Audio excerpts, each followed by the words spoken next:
Hi there. I'm Kendra, author of the Natural Soap Color Palette and a soap maker with Aloe Goods. I'm here with the final update for my Yellow Dock Ghost Swirl soap experiment. First off, if you haven't seen the original video where I made the soap, pop down to the description where I've included a link for you. The purpose of this soap was to test a theory I had of water content affecting the final color of soap made with Yellow Dock and Himalayan rhubarb infusions. These two specific herbs have proven to be quite finicky, and I've been exploring various reasons why some soapers achieve pinks while others get a khaki color, and why sometimes the soap is pink on the outside and khaki on the inside.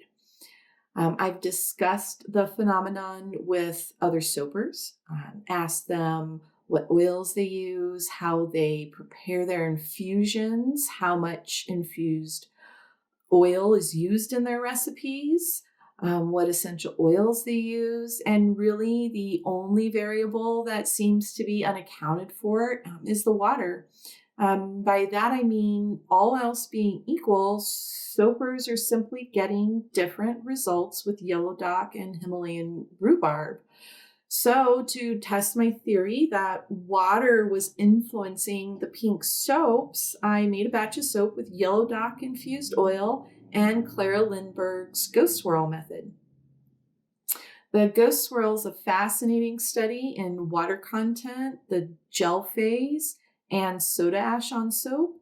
I've included a link to Clara's blog if you haven't read up on it yet. What we're most interested in with these Ghost Swirl soaps, though, is the water content of each portion. Let me give you a quick summary of how these soaps are made. First, I blended a batch of soap using my base recipe of olive oil, coconut oil, and sunflower oils. This included Yellow Dock infused olive oil. I then added a 50% lye solution and brought the batter just to emulsion. At that point, I split the batter into two portions and added additional water to create a high water portion and a low water portion. Here you can see how the soaps are poured. First, a layer of the high water batter, then a layer of low water batter, and a kind of sloppy drop swirl of the high water portion again. And of course, we swirled a decorative top. The high water portion is khaki, the low water portion is pink, and this seems to be in line with what I've observed before, specifically with my cavity molds. I usually soap with a 50% lye solution, but I do add additional water when pouring into cavity molds to give me more time to work with the batter.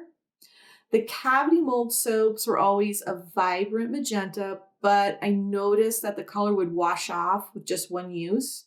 Here is a sample of the high water batter from our experiment poured into a cavity mold. And here's one that I cut open so you could see that khaki color on the inside. We also see this wonderful vibrant magenta on the tops of our soaps.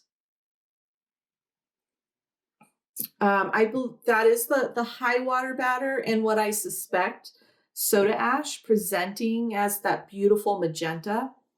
And as I saw in the past with high water soap and cavity molds, this vibrant magenta does wash off with just one use.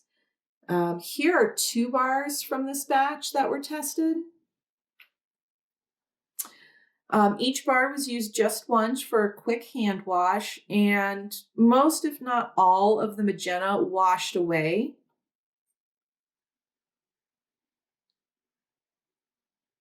In contrast, however, the low water portion of our soap is a lovely baby pink, and that seems to remain consistent inside and outside the cut bars. So So let's recap quickly. We have high water soap that went through a gel phase, turned khaki. Low water soap that didn't go through a gel phase, remained pink. High water soap that didn't gel, turned vibrant magenta on the outside or inside, and khaki on the inside, magenta on the outside, khaki on the inside.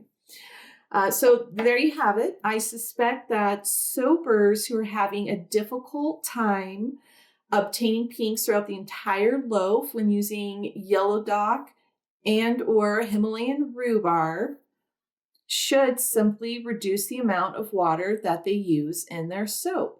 I do have another experiment planned to test a high water and low water batter without a gel just to confirm, and I'll be sure to report back once that's completed.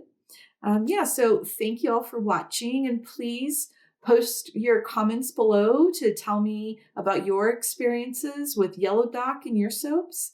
And to see more videos with all natural soap colorants, be sure to subscribe to both the Sniff Natural Soap Making YouTube channel and to the Allo Goods YouTube channel.